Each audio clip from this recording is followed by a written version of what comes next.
The fire truck's sirens tore through the quiet suburban night, sending bright red lights flashing across tidy lawns and perfectly manicured bushes.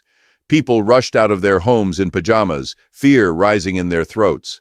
Something terrible was happening on Primrose Lane, a place where every hedge was trimmed to the exact same height, and everyone knew each other by first name. And in the middle of it all stood her, Karen McAllister, self-proclaimed queen of the Homeowners Association, screaming at the top of her lungs. Smoke billowed from behind her house, flames licking at the sky. She was the one who started it, whether she realized it or not.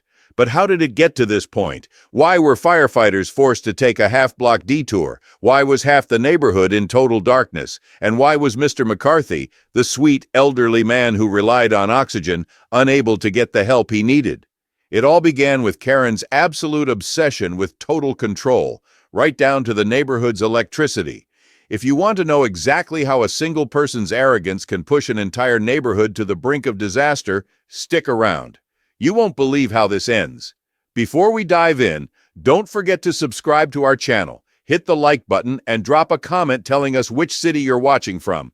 We post wild HOA dramas, jaw-dropping neighborhood stories, and more content that keeps you on the edge of your seat. So make sure you turn on notifications because you do not want to miss our next crazy saga.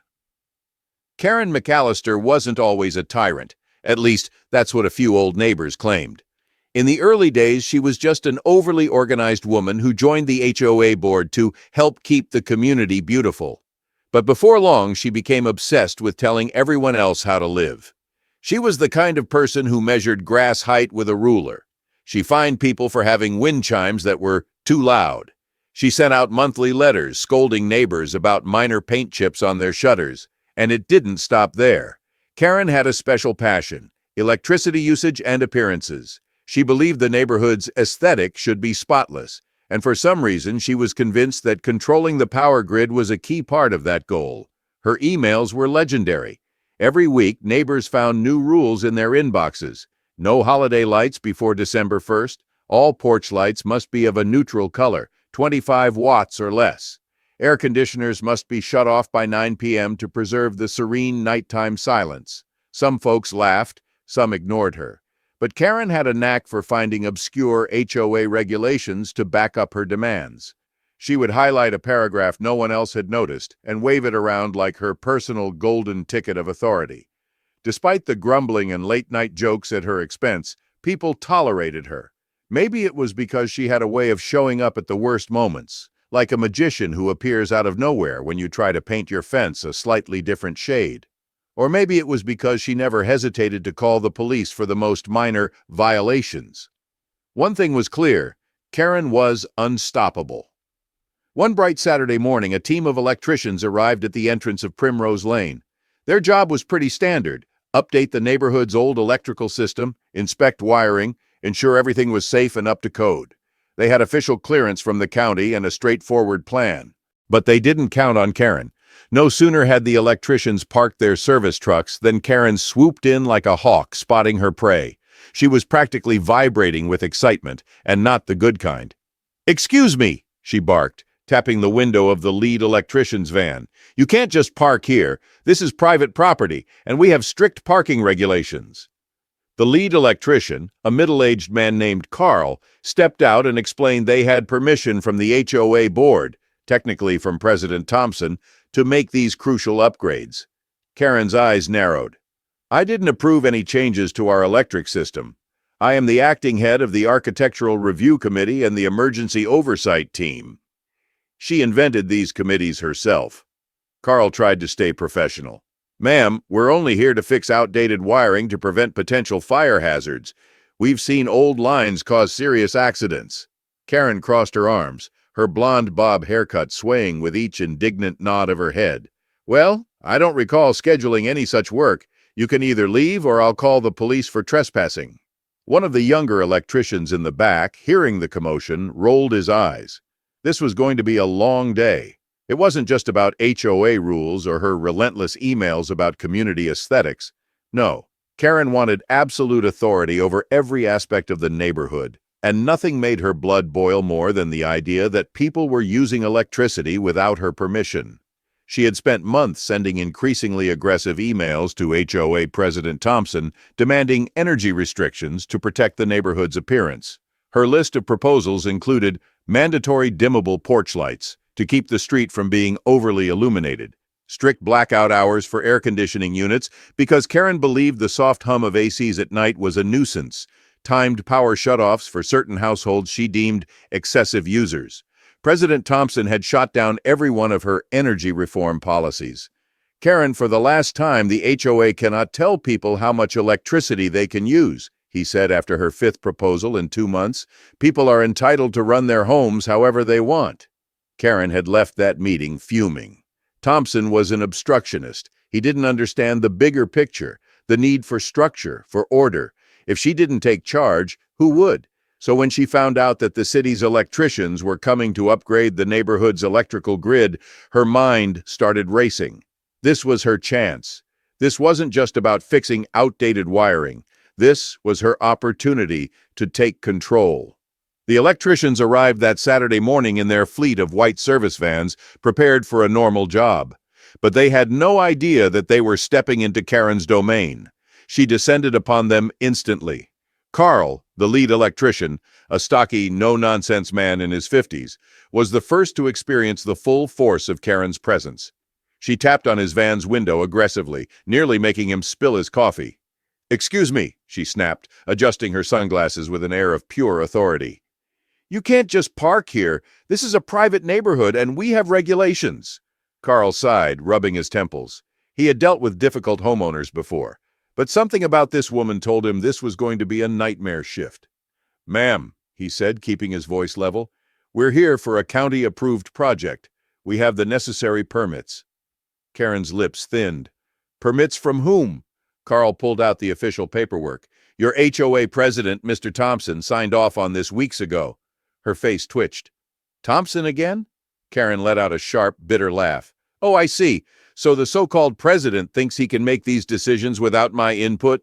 Carl exchanged a weary glance with his crew. "We're just here to do our job, ma'am," he said. "It's routine maintenance, upgrading old lines, making sure everything is safe." Karen's eyes narrowed. "Safe? Or are you tampering with the power balance of the neighborhood?" Carl blinked. What?" Karen crossed her arms, her blonde bob swaying slightly as she spoke in her most condescending tone. "You're changing the power grid, correct?" Carl hesitated. "We're replacing old infrastructure, yes." "Then how do I know you're not secretly rerouting power to certain houses?" she demanded. Carl pinched the bridge of his nose. "That's not how electricity works." Karen ignored him. She was already forming a plan. If these so-called professionals weren't going to listen to her, she'd have to handle things herself. She planted herself on the sidewalk, watching their every move like a power-hungry dictator surveying her empire. Every time a worker touched a cable, Karen snapped a picture with her phone. Every time they opened a panel, she demanded an explanation. Every time they ignored her, she made a loud comment about how they were probably making unauthorized modifications. By mid-afternoon, the electricians were sick of her. Carl pulled one of the younger workers aside. "Just finish the damn job before she tries to have us arrested," he muttered. But what they didn't know was that Karen wasn't done yet, not even close. Across the street, Mr. McCarthy, an elderly man who relied on an oxygen machine, sat in his recliner, unaware that a nightmare was about to unfold. His daughter, Sarah, had been visiting for the week, helping him with his medication and daily needs. That evening, she noticed something wrong. Her father's breathing was labored. His chest rose and fell too fast, and his fingers trembled as he reached for his oxygen mask. "Dad?" she asked, her voice filled with concern. The oxygen machine was still humming softly, but his breathing was worse than usual. Something wasn't right. Then the unthinkable happened. The power flickered, and then cut out completely. Sarah's heart stopped. The oxygen machine went silent. "Dad!" She ran to the device, frantically pressing buttons, but without power it was useless. Mr. McCarthy gasped, his chest tightening, his lips turning pale. Panic seized her. She grabbed her phone and dialed 911. "This is an emergency. My father is on oxygen and the power just went out. He can't breathe." The dispatcher's voice was urgent. "Help is on the way." In a twisted repeat of her favorite power trip, Karen planted herself in front of her shiny white Mercedes, effectively blocking the road. Just like she had done to other service vehicles in the past, she refused to move. When the fire truck turned onto Primrose Lane, sirens wailing, red lights reflecting off the windows, they found Karen standing dead center in the street, arms crossed, eyes blazing with righteous fury. "Ma'am, we need you to move your car. This is an emergency," shouted Captain Morales, the broad-shouldered firefighter in charge. Karen huffed. "You're disturbing the peace. You can't just barge into our private community. HOA rules require an escort, and you have to park in designated zones." Behind her, neighbors were already gathering. Some had phones out, recording the scene. Others screamed at Karen to move. Mr. McCarthy needed urgent help. Ramirez, a younger firefighter, spoke up. "Ma'am, if you don't move, we'll have no choice but to tow your car or push it aside." Karen's face turned an interesting shade of purple. "If you touch my property, I'll sue the entire fire department for destruction of property. I know my rights." Precious minutes were ticking away. Mr. McCarthy's life was literally on the line, and Karen was launching into a rant about eyesore fire trucks. She always mispronounced eyesore, how they clashed with the community's standards, and how the noise was traumatizing the local pets. "Plan B," Captain Morales finally muttered. "We'll have to go around." The truck roared away, forced to loop around the block. And those minutes? They felt like an eternity to Sarah McCarthy, who was in tears, begging for help to save her father. While the firefighters were busy dealing with the detour, Karen noticed that the electricians were packing up for the day. Most of them had left, but one truck remained, finishing last-minute checks. She marched over, full of self-importance. "I want you to install those control panels I asked about," she demanded. "If your supervisor won't do it, maybe you will." The remaining electrician, a guy named Dennis, still in his 20s, wasn't interested in a confrontation. "Ma'am, I can't do any major work without the right permits or a direct order from the county," he explained gently. "Sorry." Karen let out a dramatic sigh. "Fine, you're useless." She flipped her hair, shot him a disdainful glare, and stomped away. But her mind was racing. She believed she knew enough about the setup from watching them all day. After all, if an electrician can do it, why couldn't she? Late that night, after everyone had gone to bed, Karen snuck out with her own set of tools. She had a step stool, a flashlight, and a printed-out PDF about basic home wiring that she'd found online. Her plan was to implement her energy-saving modifications, which really meant messing with the community's main electrical box so she could personally control who got power and who didn't. As she fiddled with wires, pulling at connections she didn't fully understand, a spark flew, scorching her hand. She yelped in pain, stepping back, but she pressed on. Another spark, then a bigger one. A line of electrical current ran along the metal enclosure. Karen shrieked and lost her balance, pulling down a cluster of cables as she fell off the stool. At first, nothing else happened. A moment of tense silence. Then the entire street blinked into darkness. House after house went black, porch lights snuffed out like candles in a gale. Air conditioners shut off with a whir. Even the street lamps lost power, leaving only a distant moonlight over the neighborhood. Karen blinked in horror. She had done it. She had shut off power to everyone's home. A few neighbors peeked out, cursing at the sudden outage, but Karen, being Karen, simply muttered, "They'll thank me later," and scurried back inside, intending to cover her tracks. Little did she know the worst was yet to come. Morning came, and the neighborhood was still without power. Residents woke up to dead phone batteries, warm refrigerators, and a chorus of complaints. Karen pretended to be just as surprised as everyone else. "Oh my goodness, what happened to our electricity?" she asked, doing her best fake concern routine. Most people were too frazzled to suspect her immediately, although some of the electricians suspected sabotage. The real trouble started when Karen decided to fix the system again later that day. She marched right back to the main box with a pair of rubber gloves and a small toolkit. She spotted a few burnt wires from her nighttime fiasco. Instead of admitting defeat, she doubled down, pulling at half-melted cables, trying to reconnect them her way.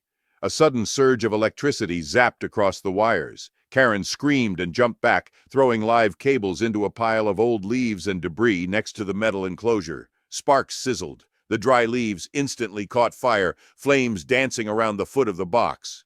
Karen panicked. She tried to stomp out the fire with a frantic dance of her high-heeled shoes, but the more she stepped, the bigger it got. The fire licked up the side of the box, igniting the wooden fence behind it, Karen's fence. Within seconds, the flames spread to her immaculate backyard. The grass was dry, and the wind carried glowing embers to her fancy patio furniture. In a terrifying chain reaction, the cushions caught fire, sending tall flames shooting up and igniting the pergola above. At that moment, Captain Morales and his crew were already in the neighborhood, checking on Mr. McCarthy and verifying reports of the nighttime blackout. When they saw smoke rising from Karen's property, they rushed toward it, sirens blaring again. Sure enough, they arrived to find Karen screaming at the top of her lungs. "Someone call 911!" she yelled, even though the firefighters were literally there. "Stop that fire now! Hurry!" But once again, her white Mercedes was conveniently blocking the closest hydrant. Some residents said she did it on purpose, maybe to keep her car safe from the big truck. Others guessed she just always parked it in the middle of the cul-de-sac, ignoring complaints. Either way, the end result was the same. The fire truck couldn't park close enough. Captain Morales looked at Karen in disbelief. "Again? Move your car, ma'am." Through tear-streaked mascara, Karen roared back, "Don't you dare yell at me! This is my home and you need to rescue it. Now do your job!" "We can't do our job if you keep getting in the way," Ramirez snapped. Behind them, the flames grew. The pergola collapsed with a thunderous crash, sending sparks in every direction. Neighbors stood on the sidewalk, phones out, capturing every shocking second. Some had tears in their eyes. Others were applauding, because for months, maybe even years, Karen had tormented them with petty fines, invasive rules, and endless threats. Now the chaos she had unleashed was coming back to bite her in the worst possible way. "Move the car or we move it for you!" Captain Morales yelled, jaw clenched. The blaze was spreading toward the main house, smoke pouring from the windows. Karen yelled something incoherent about violation of HOA codes and "I'll sue you all," but the firefighters had had enough. Ramirez smashed the driver's side window with a rescue tool, popped the gear into neutral, and, with the help of a couple more firefighters, pushed the Mercedes out of the way. Karen shrieked like a banshee, sputtering about lawsuits, destroyed property, how this was against the rules. But the firefighters ignored her. They finally had space to connect the hose to the hydrant. Water blasted from the nozzle onto the raging flames, but precious time had been lost, again, because of Karen's interference. Half of her house was already engulfed, the roof starting to cave in. The entire community stood in stunned silence as the once pristine McAllister home burned. That's when Mr. Thompson, the HOA president, arrived with a clipboard. "Karen, I'm afraid this is out of our hands," he said grimly. "You tampered with the neighborhood's electrical system, and you put everyone at risk. We have to remove you from the HOA board. It's unanimous." Karen's jaw dropped. "You can't do that. I am the HOA." "Not anymore," Thompson said, handing her an official letter. "We're also fining you for destruction of community property and obstruction of emergency services, and you can expect more fines if you don't repair your property ASAP." Meanwhile, the crowd cheered as the reality set in. Karen's reign of terror was finally over. Within an hour, the fire was mostly contained, but the damage was massive. Karen's backyard was a charred wasteland of twisted metal and ashes. Flames had devoured her second-floor bedroom, shattered the windows, and left the rest of her home soaked in water. The brand-new fence she'd bragged about was now nothing but blackened posts. Neighbors shook their heads in disbelief, some openly applauding. Others whispered to each other, calling it the ultimate example of karma. Mr. Patel, who once got fined $500 by Karen for having a slightly brighter porch light, murmured, "Maybe now she'll learn she's not above the law."